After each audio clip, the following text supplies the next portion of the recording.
Donc, je suis marié, j'ai 7 enfants. C'est ma femme qu'il faut applaudir.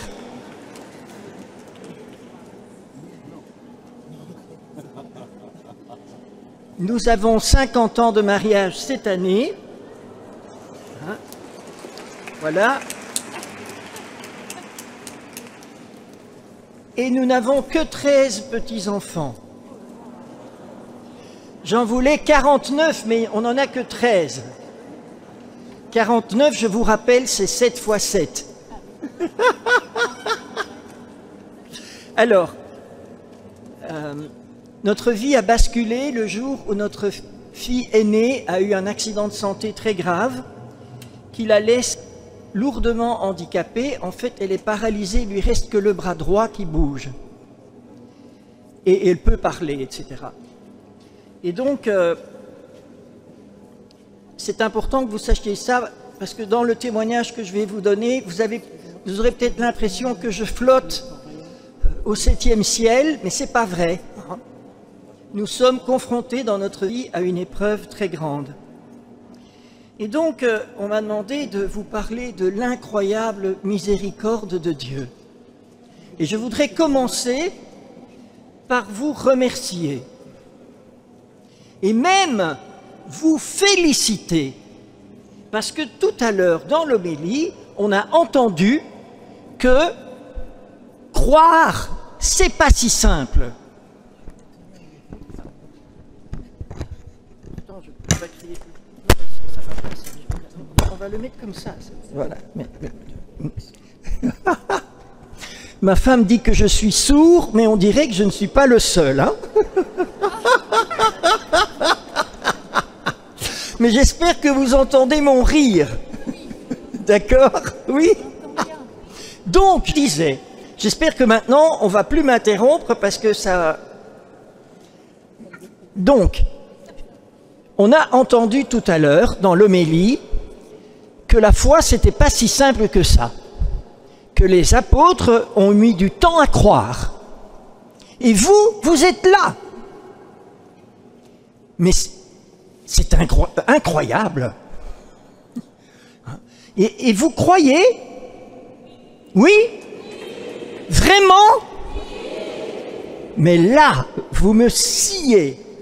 Donc vous croyez, malgré les guerres atroces, malgré les innocents qui meurent injustement, malgré les mères de famille qui meurent et laissent des enfants orphelins, malgré les accidents de santé comme ceux de ma fille. J'arrête ma liste alors, si vous êtes... J'ai plus qu'à plier bagages, si vous croyez déjà tous comme ça, c'est extraordinaire. Mais, vous savez, ça vaut quand même la peine de s'arrêter sur cette question. Vous êtes fantastique de croire malgré toutes ces difficultés. Mais, comment le comprendre ? Alors voyez-vous, d'abord, la première chose que je voudrais vous dire, c'est que les chemins de Dieu ne sont pas nos chemins. Décidément, Dieu fait tout autrement que nous. C'est incroyable qu'il soit tellement différent. Et Isaïe nous dit, « Vos pensées ne sont pas mes pensées, mes voix ne sont pas vos voix. Autant les cieux sont élevés au-dessus de la terre, autant sont élevées mes voix au-dessus de vos voix, mes pensées au-dessus de vos pensées. » Quand on regarde comment Dieu agit dans la Bible, on voit qu'il ne suit pas les pensées des hommes. Un exemple, un premier exemple. Samuel est envoyé pour choisir le roi d'Israël. Il va chez Jessé, qui a 7 magnifiques fils.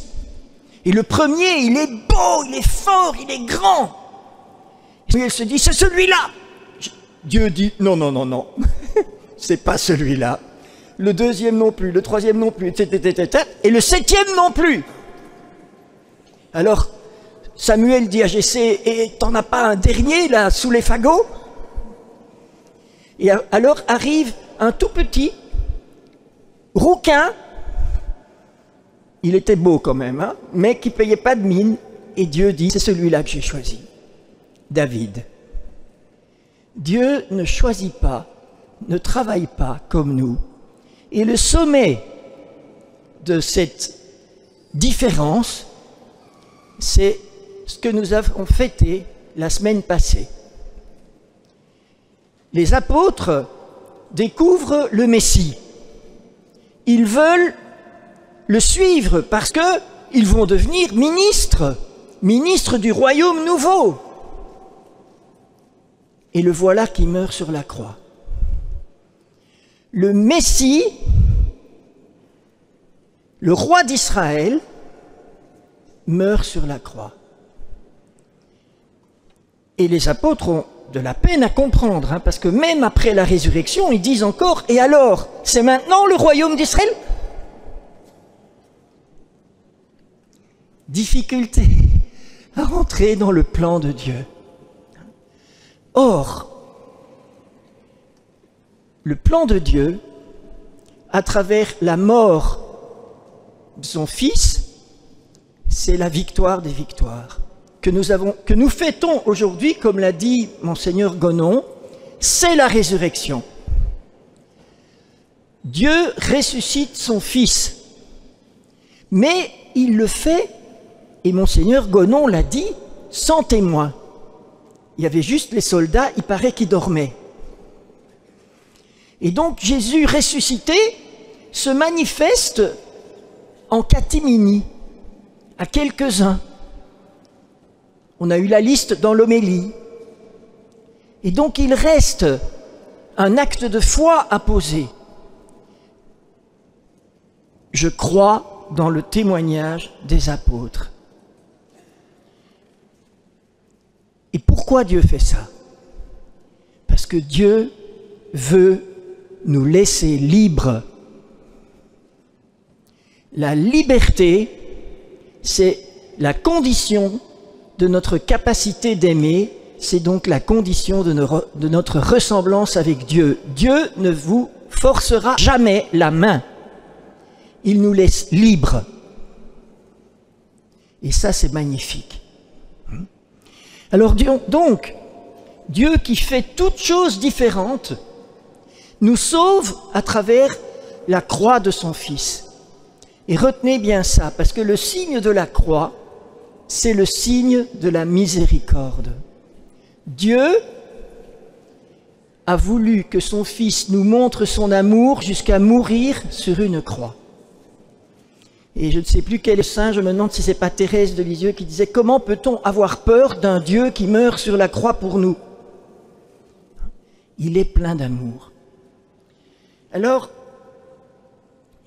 on voit aussi dans la résurrection le signe de la toute-puissance de Dieu. Moi, frères et sœurs, c'est quelque chose qui me bouleverse. On n'en parle plus de la toute-puissance. Maintenant, on la cache, même dans l'Eucharistie. Parce que vous savez qu'il y a des paroles où on dit Dieu Tout-Puissant dans l'Eucharistie. Hein? Par lui, avec lui et en lui, à toi, Dieu le Père, Tout-Puissant. Chez moi, nous avons des prêtres qui disent plus Tout-Puissant. Alors ils disent par lui, avec lui et en lui, à toi, Dieu le Père, plein d'amour. Et ils croient que c'est différent. Ils se trompent. Parce que le plein d'amour et le Tout-Puissant, c'est la même chose. La toute-puissance de Dieu, c'est son amour. Et sa toute-puissance, on la voit sur la croix, elle transforme le mal en bien. Elle transforme le mal en bien. Ce qui m'a fait découvrir cela, c'est l'histoire de Joseph dans la Genèse. Joseph,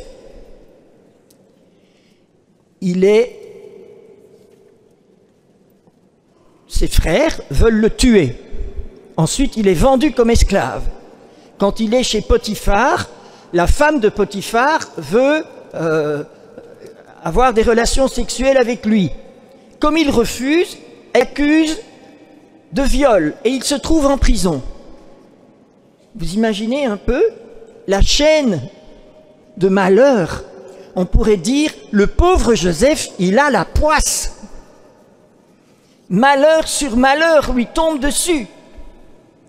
Et puis de la prison, il interprète un songe, on le présente à Pharaon, il interprète les songes de Pharaon et il se retrouve Premier ministre. Et quand ses frères viennent le voir, Joseph a cette parole extraordinaire. Genèse 45, 4, 5. Il se révèle à ses frères. « Je suis votre frère que vous avez vendu en Égypte, mais maintenant, ne soyez pas chagrins, ne vous fâchez pas de m'avoir vendu, car c'est pour préserver vos vies que Dieu m'a envoyé au-devant de vous. » Dieu! Où est-ce que vous avez vu Dieu dans les malheurs de Joseph? Moi, je ne le vois pas. Je vois la méchanceté des frères, je vois l'esclavage, je vois la femme de Potiphar qui... Tout ça, c'est pas Dieu. Mais Joseph dit quand même, Dieu m'a envoyé au-devant de vous. Et plus tard, il dit, le mal que vous aviez le dessein de me faire, Dieu l'a changé en bien. Dieu change le mal en bien. Frères et sœurs, ça, c'est une révélation extraordinaire, une espérance fantastique. Dieu change le mal en bien. Alors, attention. Je ne vous dis pas que Dieu a voulu que Joseph soit vendu comme esclave ou que la femme de Potiphar veuille faire le sexe avec lui. Dieu est étranger à tout mal. Mais quand le mal est fait, alors sa toute-puissance peut agir pour le transformer en bien. Deuxièmement, remarquez que dans l'histoire de Joseph, le temps est très important. Le temps, parce que nous, on aimerait bien que Dieu transforme le bien, le mal en bien comme ça, chaque fois. Clic, boum, ça y est, c'est fait. Ça s'appelle hocus pocus. Vous savez d'où vient le mot hocus pocus? Ça vient de hoc est enim corpus meus. Ceci est mon corps en latin. Et alors les magiciens, ils ont vu que le prêtre imposait les mains et que ça devenait le corps du Christ, ils ont transformé ça en hocus pocus et boum, ça marche. Eh bien non, Dieu n'est pas dans le hocus pocus. Dieu prend son temps. Et dans sa prison, Joseph ne savait pas comment Dieu allait le sortir. Ce n'est que par après qu'il peut dire « Dieu m'a envoyé au-devant de vous. Le mal que vous avez fait, Dieu l'a transformé. » Et ça, frères et sœurs, c'est un grand secret de vie. Je suis sûr que tous, vous expérimentez le mal dans votre vie d'une manière ou d'une autre. Dans la maladie, dans les accusations injustes, dans toutes sortes de choses qui nous font souffrir. Un jour, Dieu va transformer ce mal en bien. Mais je ne sais pas quand. Peut-être que ce sera après ma mort que je verrai tous les fruits. Mais je suis sûr qu'il va le faire. Alors vous voyez, pour moi, c'est ça la miséricorde. Il y a une définition de Thomas d'Aquin que j'aime beaucoup. Il dit ceci. Le propre de la miséricorde est le propre de Dieu. Et c'est en cela que se manifeste au plus haut point sa toute-puissance. La miséricorde de Dieu est la manifestation par excellence de sa toute-puissance. Mais c'est génial! Et alors, dans la liturgie de la messe, on a cette prière, Dieu qui donne la preuve suprême de ta puissance lorsque tu patientes et fais miséricorde, sans te lasser, accorde-nous ta grâce. Quand Dieu prend patience, il manifeste sa miséricorde. Et sa miséricorde, c'est sa toute-puissance. Alors je vous propose une nouvelle définition de la miséricorde. La miséricorde, c'est la toute-puissance de Dieu à l'œuvre pour notre salut. La miséricorde, c'est la toute-puissance de Dieu à l'œuvre pour notre salut. Et cette miséricorde est patiente. Dieu prend patience pour nous sauver, pour sauver tous les hommes. On a prié tout à l'heure pour les âmes froides, parce que Dieu veut les sauver. Et il prend patience, mais il est tout puissant. Alors tout ce que je vous ai dit au début, et vous m'avez dit, nous croyons, hein, les guerres, les innocents qui meurent, les maladies injustes, etc. Hein, ne croyez pas que Dieu ne fait rien. Dieu agit. Mais il agit de manière invisible pour amener le plus grand nombre au salut. Et je pense, frères et sœurs, que si nous sommes ici ce soir, c'est parce que nous voulons que le monde soit sauvé. On l'a prié, on l'a dit, hein, avec sœur Faustine, hein, pour nous et pour le monde entier. C'est cela la raison de notre présence. Alors, il y a dans le texte, dans l'épître aux Hébreux, non, l'épître aux Romains de saint Paul, un texte qui illustre ça de manière quasi scandaleuse. On le lit pas souvent, mais je vais vous le lire. Les dons et l'appel de Dieu sont sans repentance. En effet, de même que jadis, vous avez désobéi à Dieu, et qu'au temps présent, vous avez obtenu miséricorde grâce à leur désobéissance, celle des Juifs. Vous entendez ce que saint Paul dit? Nous sommes justifiés grâce à la désobéissance des Juifs.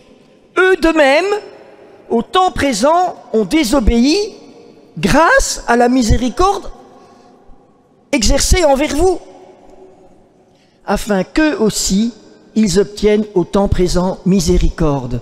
Car Dieu a enfermé tous les hommes dans la désobéissance pour faire à tous miséricorde. Une parole totalement mystérieuse. Mais qu'est-ce que ça veut dire? Ça veut dire, frères et sœurs, que Dieu prend patience, que Dieu veut sauver tout le monde. Et même s'il enferme les Juifs dans la désobéissance, c'est pour que plus tard, il leur fasse miséricorde. Et alors le texte finit par cette prière. Ô abîme de la richesse, de la sagesse et de la science de Dieu, que ses décrets sont insondables et ses voies impénétrables. Qui en effet a jamais connu la pensée du Seigneur? Qui en fut jamais le conseiller? Ou bien qui l'a prévenu de ses dons pour être payé en retour? Car tout est de lui et par lui et pour lui. À lui soit la gloire éternellement. Amen. Alors vous avez compris, en fait, il faut une conversion de notre esprit pour entrer dans le point de vue de Dieu, qui n'est pas le nôtre. Comment est-ce que Dieu voit les choses? Comment Dieu les voit-il depuis l'éternité? Nous voyons notre vie, 70, 80, 90 années pour les plus forts. Maintenant, ça va être 100, peut-être même 110. Plein de gens ici vont vivre 110 ans. Est-ce que c'est ça qu'il faut souhaiter? Mais pour Dieu, ça, c'est ta perspective. Parce que Dieu nous voit avec une vie qui ne se finit pas. Puisqu'après notre mort, ça continue. C'est pour ça que Thérèse de Lisieux a dit « Je ne meurs pas, j'entre dans la vie ». Et donc, pour comprendre Dieu, il faut qu'on se mette dans cette perspective. Je suis créé pour l'éternité.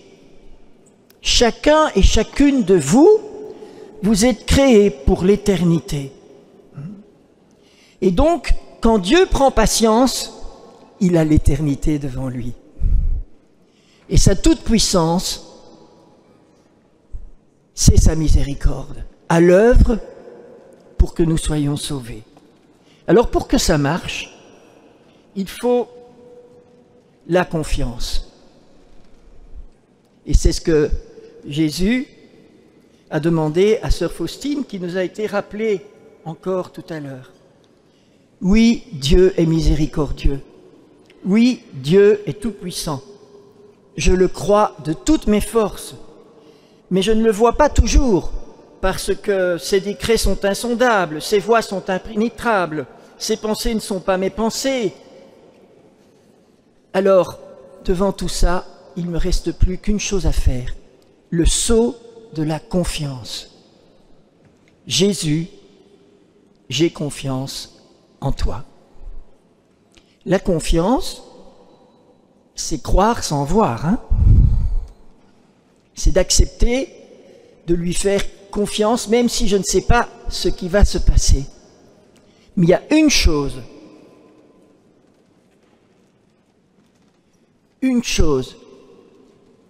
dont je suis sûr, et qui est le pivot de ma vie spirituelle. Et je voudrais que ça devienne le pivot de votre vie spirituelle.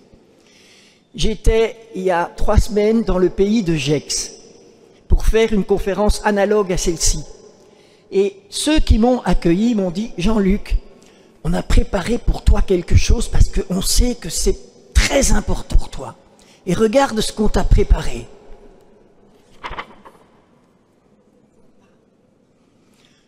Tout concourt au bien de celui qui aime Dieu.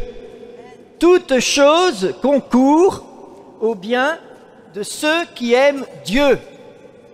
Frères et sœurs, si vous croyez cela, votre vie va être totalement différente.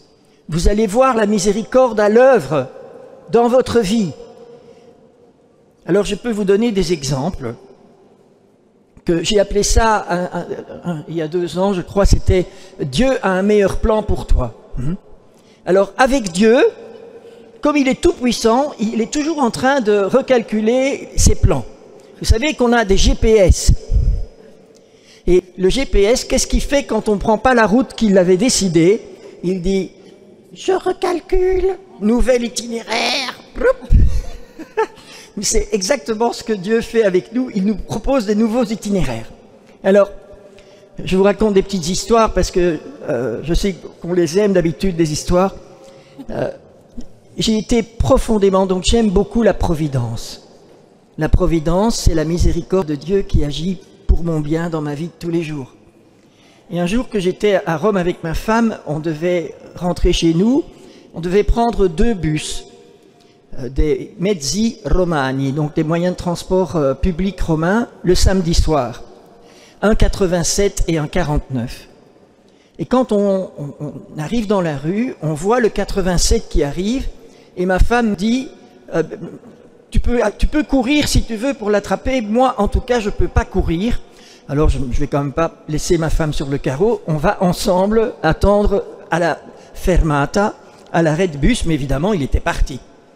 Et à ce moment-là, ma femme se tourne vers moi et elle me dit « Et Jean-Luc, maintenant, qu'est-ce que tu dis ?» Depuis lors, puisque je raconte assez souvent cette histoire, elle me dit « Tu sais, Jean-Luc, c'est grâce à moi ton témoignage, hein, parce que si je ne t'avais pas dit, qu'est-ce que tu dis, tout ton truc tomberait à l'eau. Hein » Et donc, je lui réponds « Dieu a un meilleur plan. » 5 minutes plus tard, un nouveau bus 87 arrive.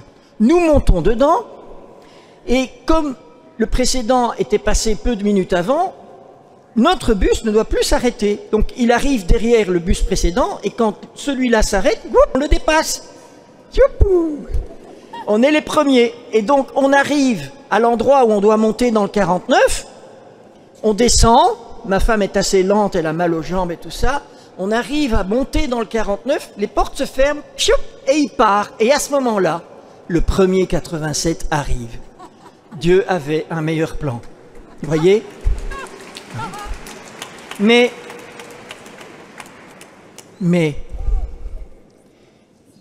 quand vous êtes dans une situation où vous loupez votre 87, qui peut être plein de choses, hein, souvenez-vous que la miséricorde de Dieu veille sur vous. Et la question, c'est, faites-vous confiance? Parce qu'en fait, je suis d'accord avec ma femme. C'est parce qu'elle m'a mis au pied du mur. Elle m'a dit, et non Jean-Luc, qu'est-ce que tu dis? J'ai dû faire un acte de confiance, de foi. Dieu a un meilleur plan. Et il l'a eu. Et vous voyez, dans notre vie, Dieu agit comme ça. Je suis sûr que parmi vous, il y a beaucoup de personnes qui ont expérimenté qu'un échec a été à l'origine d'un bien beaucoup plus grand.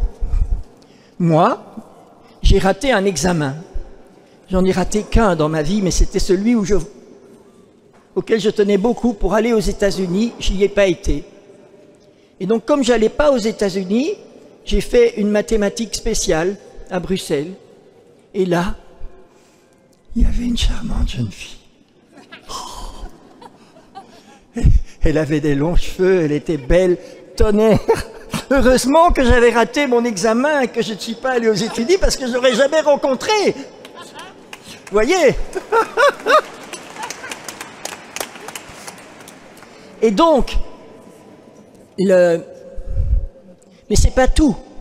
Parce que cette jeune fille avec laquelle je suis marié depuis 50 ans, c'est elle qui m'a amené dans sa paroisse, qui m'a fait découvrir le renouveau charismatique et qui a transformé complètement ma vie en me faisant découvrir le Seigneur.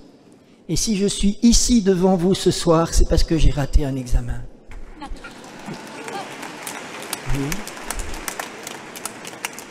Il y a aussi 7 petits-enfants, 13 petits-enfants qui n'auraient jamais vu le jour si je n'avais pas raté mon examen. Et ainsi de suite.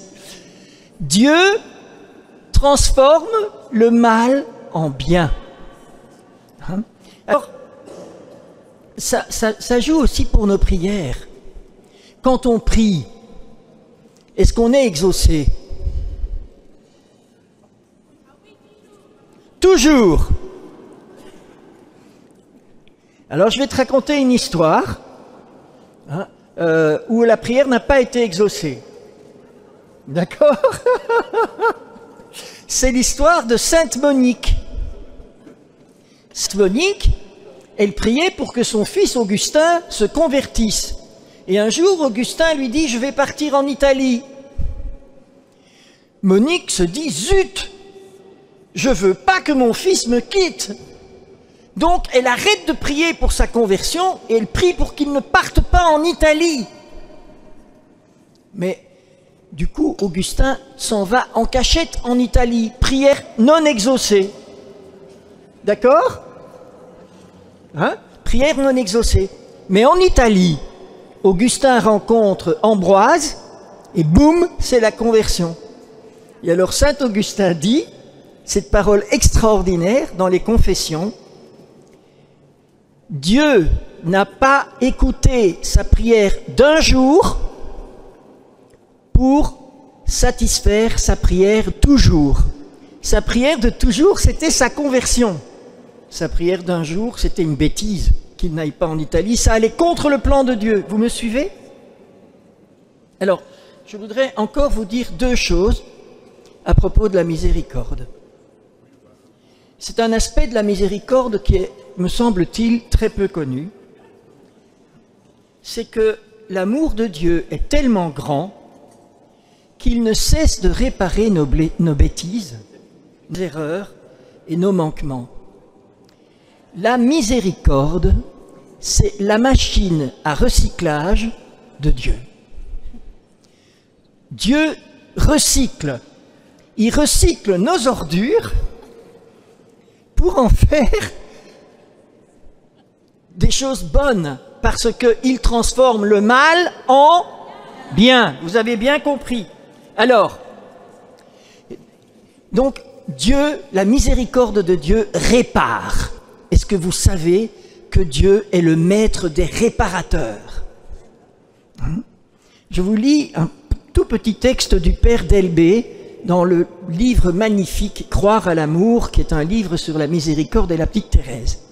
Le Père Delbé dit ceci. « Dites alors, Jésus, de ce mal que j'ai fait autour de moi, tire aussi bien. Même, j'ose te le demander, tire-en un plus grand bien que si je n'avais pas fait ce mal. » Waouh! Vous avez entendu que Dieu peut, dans sa miséricorde, tirer du mal que j'ai pu faire un bien encore plus grand que si je n'avais pas commis mon mal. C'est incroyable ça. Et en fait, c'est le mystère du salut, c'est ce que Jésus a fait sur la croix. Je te le demande, dit toujours le Père Delbé, avec une infinie confiance, connaissant ta miséricorde, le prix sans limite de ta rédemption, répare en moi et autour de moi. Vous savez, ça, c'est un message extraordinaire. Il y a 15 jours, j'étais assis dans une assemblée et à côté de moi, il y avait une dame. Et on parle peu, je lui demande alors qui êtes-vous, etc. Et on en vient à expliquer un peu. Elle me dit, ben voilà, moi, je suis divorcée. Je me dis, mon Dieu, et je lui dis, mon Dieu, ça c'est une lourde épreuve, vraiment une lourde épreuve. Et alors elle me répond cette phrase, oui, mais je suis aussi responsable de ce mal. Et alors, je lui dis, mais est-ce que vous avez déjà demandé à Jésus de réparer? Est-ce que vous savez que Dieu peut réparer ce mal que vous avez commis pour faire quelque chose d'encore plus beau, d'encore plus grand? Elle me regarde, elle se met à pleurer et sa voisine lui dit, mais tu vois, t'es pas venu pour rien. Mais est-ce que vous avez déjà demandé à Jésus de réparer? La joie de Jésus miséricordieux, c'est de réparer. J'aime beaucoup une mystique française qui s'appelle Gabrielle Bossis et qui a eu des monitions de Jésus. Je vous en cite 3. C'est Jésus qui parle. Quand un objet a besoin de réparation, on le confie entre les mains de l'ouvrier. Mets donc ton âme silencieuse et immobile sous mon regard. Je répare. Quand vous êtes en adoration, devant le Saint-Sacrement, immobile et silencieux devant son regard, qu'est-ce qu'il fait? Il répare. Sa miséricorde me répare. Et puis Jésus lui aussi, je répare quand on me demande de réparer. Ah! Est-ce qu'on le demande? Et puis, ne craignez point, même à la mort, surtout à la mort, c'est le moment de l'ultime confiance, c'est la réparation générale de la vie. Quand on arrivera au moment de notre mort devant Jésus, ce sera le moment. Jésus, répare, répare, j'ai confiance en toi. Jésus, j'ai confiance en toi, répare. C'est ça la miséricorde. Et c'est magnifique. Alors vous voyez, nous pouvons offrir à la réparation de l'amour miséricordieux nos échecs, nos enfants qui ne croient pas, comme dans beaucoup de cas, nos blessures, les blessures que nous avons faites aux autres. Répare, Seigneur Jésus. Seigneur, je te demande de réparer tout cela et dans ta toute puissance miséricordieux, permets qu'il en sorte un plus grand bien que si ce mal n'avait pas été commis. C'est ça la miséricorde. On voit Jésus qui répare dans l'évangile avec Saint Pierre. Hier, on avait la pêche miraculeuse, et Pierre qui se jette tout habillé, qui s'habille, et puis qui se jette, qui va nager jusqu'au bord, et Jésus est là autour d'un feu. Malheureusement, mais on le verra peut-être plus tard, qu'est-ce qui se passe après? Il se passe que Jésus va lui dire 3 fois, « Pierre, m'aimes-tu » Et vous croyez que Pierre n'a pas compris? Parce que quand est-ce qu'il a renié? C'était autour d'un feu. On lui a dit, « Tu connais? Non. Tu connais? Non. Tu connais? Mais non !» Et là, autour d'un feu, Jésus lui dit, « M'aimes-tu? M'aimes-tu? M'aimes-tu plus que ceci? Va, et paie mes brebis. » Frères et sœurs, aujourd'hui, pensez-vous qu'il serait possible d'avoir un évêque ou un pape qui a trahi son Seigneur de manière publique? Je crois que ce serait très très difficile. Et pourtant, notre premier pape a été réparé par la miséricorde. Et ça, c'est Dieu. Et après ça, Pierre a été d'une humilité. Il savait qu'il ne pouvait plus dire « Tada, je vais faire ceci, je serai cela, je... ta.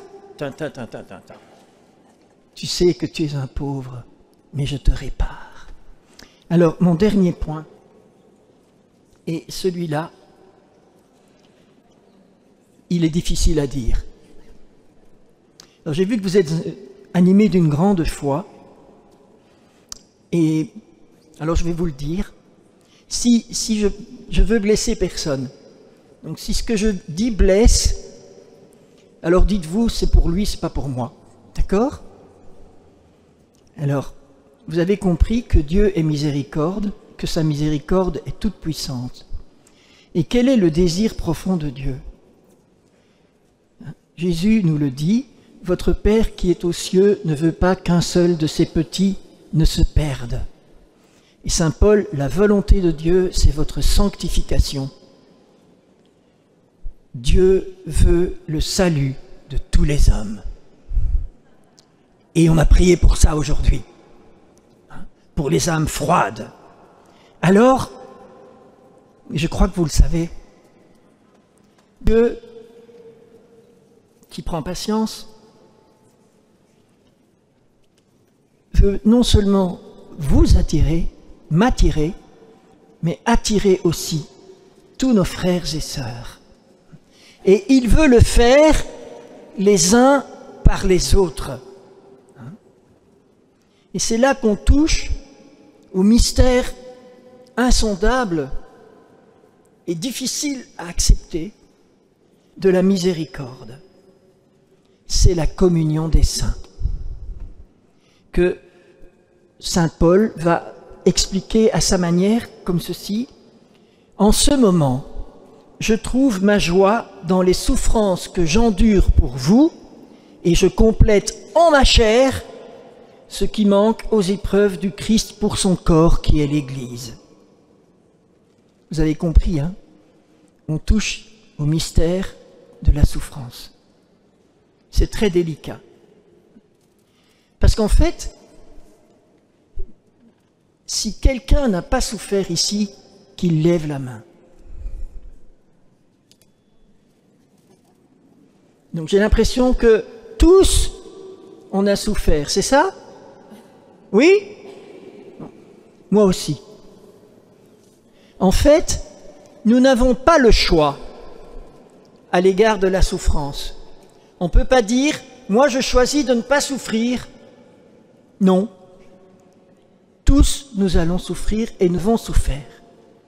Alors qu'est-ce qu'on a comme choix?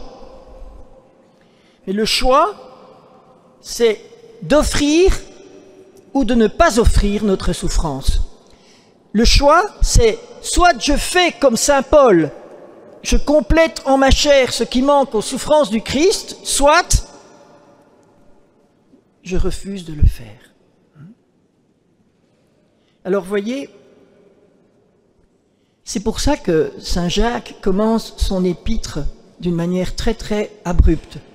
Il dit, c'est Jacques 1, 2, c'est la première phrase.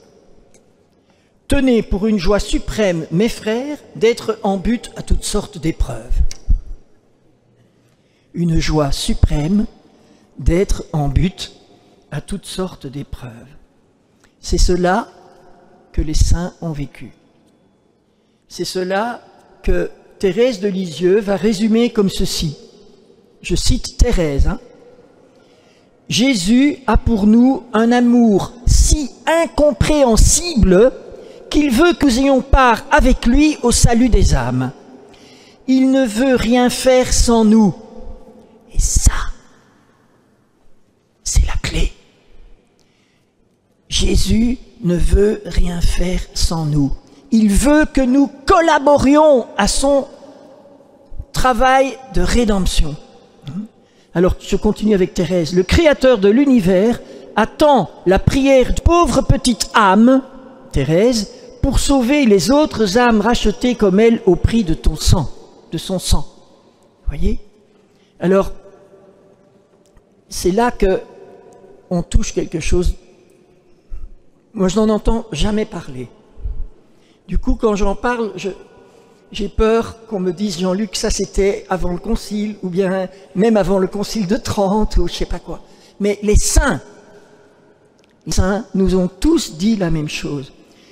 Sainte Gemma Galgani, stigmatisée, qui est morte aussi à 24 ans, elle dit ceci, et Jésus lui dit, elle souffre, elle a les stigmates, elle est malade, elle est morte jeune. Vois ma fille, le plus beau présent que je puisse faire à une âme qui m'est bien chère, c'est de lui procurer la souffrance. Vous avez bien entendu. Alors là, il faut passer le mur du son de la foi et de la confiance. Et ça n'a du sens que si elle est offerte par amour pour le salut des pécheurs.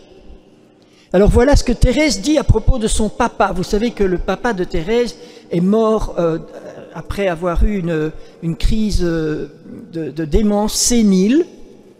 Donc il a une espèce d'artériosclérose au cerveau. Il a été interné dans un asile de fous. Et en plus, tout le monde a dit, c'est parce que Thérèse est rentrée à 15 ans. Ça l'a fait disjoncter. Et donc il est parti en vrille. Alors voilà ce que Thérèse dit à sa sœur. Ah, petite sœur chérie, loin de me plaindre à Jésus de la croix qu'il nous envoie, remarquez, Jésus envoie la croix. Je laisse à Thérèse la responsabilité de se dire. Loin de me plaindre à Jésus de la croix qu'il nous envoie, je ne puis comprendre l'amour infini qu'il a porté à nous traiter ainsi. L'épreuve du papa, c'est un amour infini. Il faut que notre Père chéri soit bien aimé de Jésus pour avoir ainsi à souffrir. Il y en a qui rient. Bon, moi je pleurerais plutôt. Parce que, est-ce que vous vous rendez compte de la foi de Thérèse? Thérèse a compris une chose. Son papa, il a offert un hôtel pour l'église de Lisieux, 10 000 francs de l'époque. Et puis Thérèse dit, eh bien, il s'est offert sur cet hôtel et Dieu a accepté son offrande. Et donc Dieu lui envoie cette épreuve. Et maintenant on sait que Louis Martin est un saint. Voyez? Alors, Saint François de Sales qui dit, la croix est de Dieu, mais elle est croix parce que nous ne nous joignons pas à elle. Car quand on est fermement résolu de vouloir la croix que Dieu donne, elle n'est plus croix. Elle n'est croix que parce que nous ne la voulons pas. Et si elle est de Dieu, pourquoi donc ne la voudrions-nous pas? Alors vous voyez, Dieu fait de nous un peuple, un seul peuple. Et il veut que nous nous sauvions ensemble, dans la communion des saints. Je ne veux pas aller au ciel sans vous. J'espère que vous ne voulez pas aller au ciel sans moi. J'espère que vous voulez aller au ciel avec votre voisin, avec votre voisine. C'est ça que la miséricorde nous demande, que nous allions au ciel ensemble. Et parmi nous, il peut y avoir des frères et des sœurs qui sont appelés par Dieu à offrir leur souffrance pour le salut des âmes. Et c'est une miséricorde. C'est une miséricorde. Vous voyez, ma fille est terriblement handicapée. Elle ne se plaint jamais. Et je sais qu'elle le vit vraiment dans la foi. On ne voit pas... Bon, elle progresse, c'est sûr, mais elle n'est pas guérie, même si des milliers de gens ont prié pour elle, le pape a prié pour elle, une prière qui sera exaucée, hein, je crois. Mais ce que je sais, c'est qu'au ciel, je verrai les milliers, les dizaines de milliers d'âmes que notre fille Marianne aura attirées avec elle, parce qu'elle offre sa souffrance. Vous voyez? Et donc, notre foi, c'est pas béni oui oui, Dieu transforme tout pour notre bien, et tadadam, tadadam, tam tam, et je peux... Tout est bon, tout le monde est beau, tout le monde est gentil. Non, c'est dur. C'est dur parce que c'est une offrande de nous-mêmes. Alors Thérèse dit ça. Tout ce que j'ai écrit sur mes désirs de la souffrance, oh, c'est quand même bien vrai. Je ne me repens pas de m'être livré à l'amour. Oh non, je ne me repens pas, au contraire. Mais jamais je n'aurais cru qu'il était possible de tant souffrir. Jamais, jamais. Je ne puis m'expliquer cela que par le désir ardent que j'ai eu de sauver des âmes. Vous voyez, la miséricorde de Dieu, qui est sa toute-puissance, qui transforme le mal en bien, qui agit dans ma vie pour notre salut, pour mon salut et notre salut. Mais cette miséricorde m'appelle à participer au salut de mes frères. On n'en parle plus aujourd'hui, ou si peu. Je pense, frères et sœurs, en tout cas c'est mon secret que je vous livre, la seule manière que j'ai de pouvoir affronter toutes les difficultés de la vie, les grandes et les petites. Vous savez, il y a plein de petites difficultés. Vous ratez un train, vous laissez tomber une assiette, il y a plein de choses comme ça. Vous avez la toilette qui est bouchée. Vous voyez, c'est plein de choses qui nous arrivent. Le seul moyen de vivre cela dans la joie, c'est de faire comme Thérèse, c'est de l'offrir pour le salut des pécheurs. Et alors, frères et sœurs, vous allez faire cette expérience de la prière continuelle. Parce que chaque fois que vous avez une contrariété, vous l'offrez à Jésus. Et vous priez. Moi, quand je ramasse un papier par terre, je dis, Jésus, je ramasse le papier pour toi, pour les âmes. Hein, n'oublie pas les âmes. Hein. Mais si vous faites ça tout le temps, vous allez être dans la prière continuelle. Et ça, c'est une grâce extraordinaire. Alors, la miséricorde est mystérieuse, mais terriblement efficace. Rien ne lui résiste si nous nous laissons transformer par elle. Ô abîme de la richesse, de la sagesse et de la science de Dieu, que tes décrets sont insondables et tes lois incompréhensibles. Qui, en effet, a jamais connu la pensée du Seigneur? Qui en a jamais été le conseiller? Ou bien qui l'a prévenu de ses dons pour devoir être payé de retour? Car tout est de lui, et par lui, et pour lui. À lui soit la gloire éternellement. Amen.